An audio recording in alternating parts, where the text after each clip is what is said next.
If I give you 10 lakh rupees right now, liquid money, where would you invest it across asset classes? So it's a good time to enter the market. We have to see. I see some risk. 12 to 18 months down the line. Okay, the 2 lakh rupees should be invested in equities. 10% can be in gold. 10% can be in international equities, and remaining you can say around 20% should be in your factor funds. The next 12 months, each month 50,000 should be withdrawn. Whenever there is a correction or bearish phase, markets make bottom in 2 months. In February, I would say you can say the Valentine's Day or Valentine's Day the trading day. Okay, correction was completed. Entire gains were disappeared. The problem with small cap mid cap funds is whenever they start to underperform, people basically exit those funds. So, what could be the trigger of the fall in the US markets that you were referring to right now? There is a very high probability of a recession. The thing with gold is there's been quite a significant run up in recent past.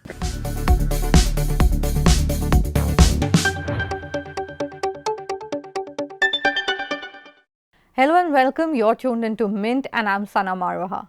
For everyone who invests in the stock market and is waking up to daily reminders that your portfolio is deeply in the red, this is a tough time. Both Sensex and Nifty are down 4% each just this month after already falling earlier. So how should you deal with this whole decline? How long is it likely to continue? And most importantly, is this the time to buy the dip or to move to safer avenues? To decode all of this, we have with us Karan Aggarwal, the co-founder and CIO at Elever. Thank you so much, Karan, for joining us here today. Pleasure to be here. First of all, to start off with, considering the whole situation right now, if I give you 10 lakh rupees right now, liquid money, where would you invest it across asset classes? Or would you sit on cash? See, if you have 10 lakh rupees, I would not recommend people to be out of the market. Equity asset class right now is actually looking quite attractive. Valuations are quite low. Okay. There have been a lot of drawdowns. Nearly 85% of top 750 companies in Nifty are down by 20% or more from all-time highs. So it's a good time to enter the market. But we have to see. I see some risk. 12 to 18 months down the line. Okay, we have US recession risk, which is there. Then EPS revival risk is also at the play. So what I would recommend that the 2 lakh rupees should be invested in equities. It should be a mix of large cap index funds, mid cap index funds. Nearly you can say 50% can be there. 10% can be in gold. 10% can be in international equities, and remaining you can say around 20% should be in your factor funds. Basically, there are a lot of factor funds which are out there like volatility, momentum, alpha, quality. So you can make a diversified portfolio of these 7 8 funds which are providing a diversified exposure. Rest 8 lakh should be invested in floating rate funds. Okay, and over the next, I would say let's say next 12 months, each month 50,000 should be withdrawn. It should be a kind of an STP, be withdrawn and should be distributed among these 8 asset classes. This is how you can actually neutralize a timing risk that is there with the markets right now. Well, this year is going to be volatile, and if you are doing STP throughout the year, you will be getting sufficient opportunities to buy the dips. We see a possibility of a major market breakdown in US sometime in summer around April May. Okay, or it will not happen. There might be a chance in October November, so you might get sufficient opportunities to buy the dip. If you get an opportunity, let's say there is some 20% drawdown in US market sometime in summer, you can actually advance your STPs. So, what could be the trigger of the fall in the US markets that you were referring to right now? See, thing is, it's not a quite popular theory right now. I agree to that. Thing is that US markets are trading at valuation of around 30 to 35x. Okay, if you look at the top seven, magnificent seven that we see, it's trading at around 50x, 55x. Okay, so and yields have been increasing in recent past. Okay, yields reached around 4.7, 4.8 till 10 days ago. They were there. There have been some correction. Yields have gone down a bit, 40 basis points in last 10 days, but they've reached around 4.7, 4.8. Okay, so yields are quite high. these levels of the yield level that you are looking at, they cannot support these level of valuations in US market. Typically at these level of yields, valuation should be in range of 20 to 25x, not 30, Yeah. 32x. Okay. Apart from that, there is a additional joker in the pack, that is your Department of Government Efficiency, that has been created by Trump. They are Mhm. planning a budget cut of around 2 trillion.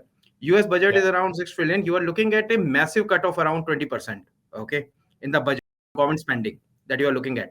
So if you go for 20, if your government is cutting the expenditure by 20%, okay, there is a very high probability of a recession. Okay. The Yeah. additional pain point that would be there for the market.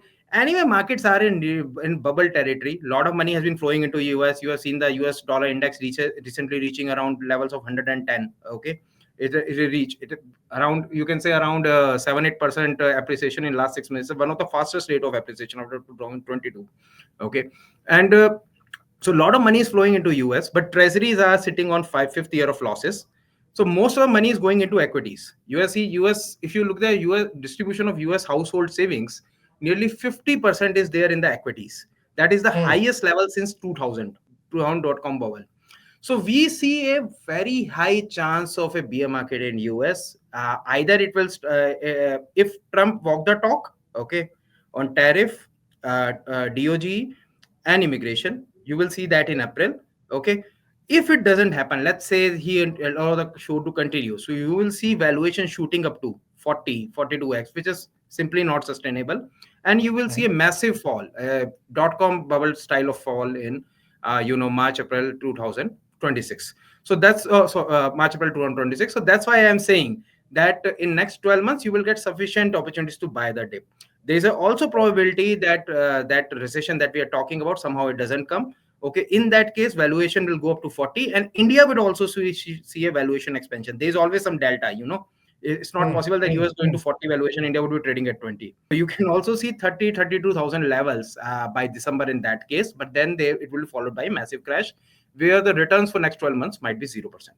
All right, well, that's definitely something to watch out for then. But getting into a little more specific details about how people should be investing their money, what's your take on mid and small cap funds, considering the fall that they've seen in the last few weeks and all the discussion about whether you should stop SIPs or continue SIPs? See, my take is that Indian stock equity market are still in bullish territory. Okay, interest rates yields have come down significantly by around 70 basis points in last 1 year.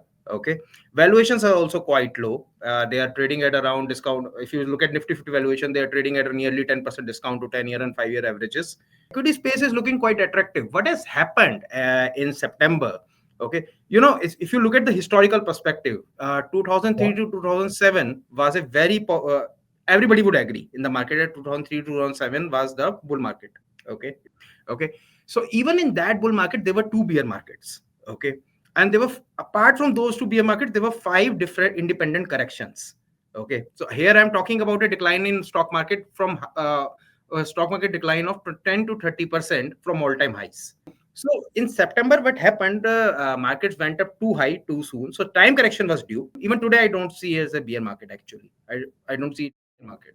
So there was so there was time correction became due in September 2025.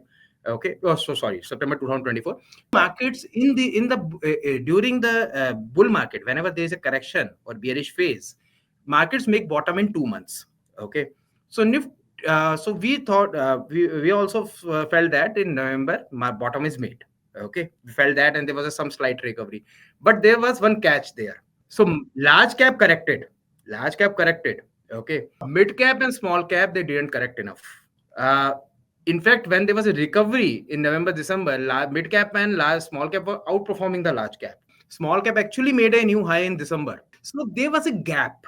So outperformance of a large cap for mid cap and small cap has to disappear completely for a bottom to be created. So there was a gap, okay, in small due to that. So FIs were withdrawing money from large cap. They did actually, if you look at the SEBI data from SEBI and exchanges, FII only withdraw money from large cap. In small cap and mid cap, they actually increase holdings.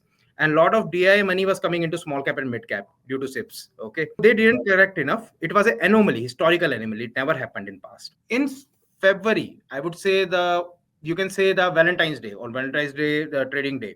Okay, correction was completed. Entire gains were disappeared. They were under mid cap and small cap are now underperforming large cap on 1 year basis. Gains were disappeared. Okay, so now the market is in reversal zone for last 10 days. So what we are seeing is right now is a kind of a panic sell that is going on. Reversal zone for last 10 days. So even if mid cap and small cap, let's say, underperform for next few months, okay, due to this panic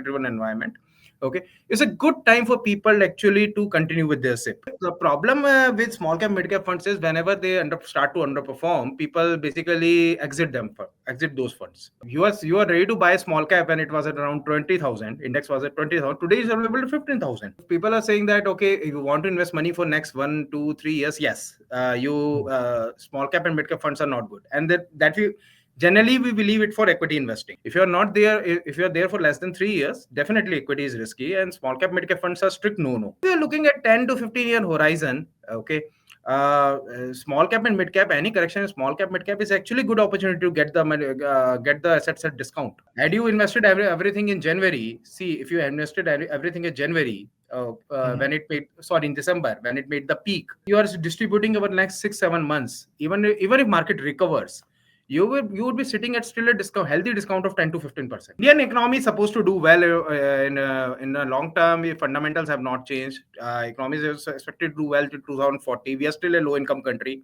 Till we become a 10,000 GDP per capita country, economy benchmarks are supposed to return 12 to 13% on average every year. Well, what about fixed income options? Do you think investors should consider that at this point? No, I am saying that money should be parked in floating rate funds and then it should be distributed every month. Advantage with floating rate funds is that they have a duration of around 1 year. They offer a yield of around 8%, basically equivalent to a gilt yield of if you want to get a yield of around 8, looking at somewhere yield of around 8 to 8.5, you have to go to duration of around 3 to 4 years. Okay, so there is a significant interest rate risk that is there. Okay, but in case of floating rate fund, the duration is 1 year, so risk is quite less. Okay, let's say there is a return of inflation. Assume for a minute. Let's say there is no recession in US, and there is eventual return of inflation. Okay, RBI has to reverse the course. So damage to your wealth would be minimum. I would say it would be less in case of floating rate fund. There are vis-a-vis gilt funds. All right, well, talking about gold then, gold is of course at all-time highs right now. Do you think this is the time to put money there? And if yes, then what would you say is the best way to do that? Yeah, gold, I already told you that gold, there should be some 10% allocation whenever you're doing the STP. The thing with gold is there's been quite a significant run up in recent past. It's not advisable to put entire corpus in gold right now. There might be some downside risk. So rather than you can go a monthly deployment approach. Okay, even if there is a downside, there is a gold price, like gold price crashed in November, by around 10%, 10-15%.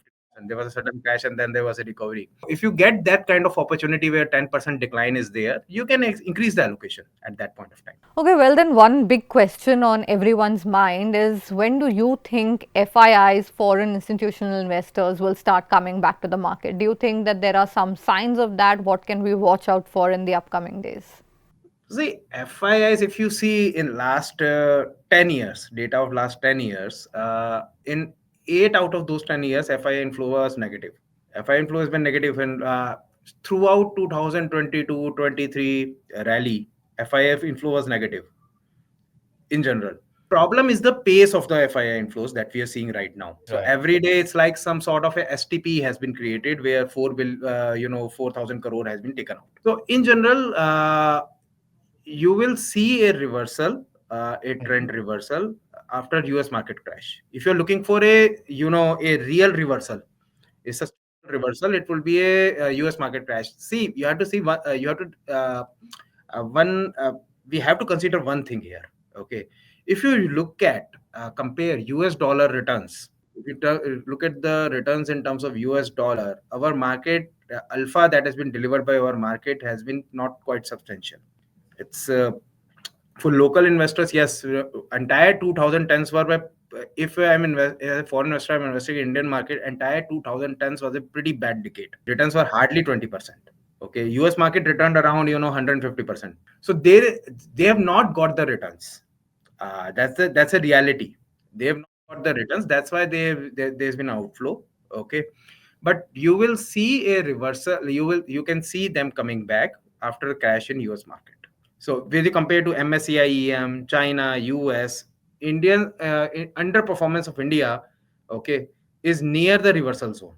We are in a very strong reversal zone. Okay, there should be a next 12 months. There should be some outperformance that should be there. Quantum might differ. Okay, cycles are also quite long when you're comparing with international market.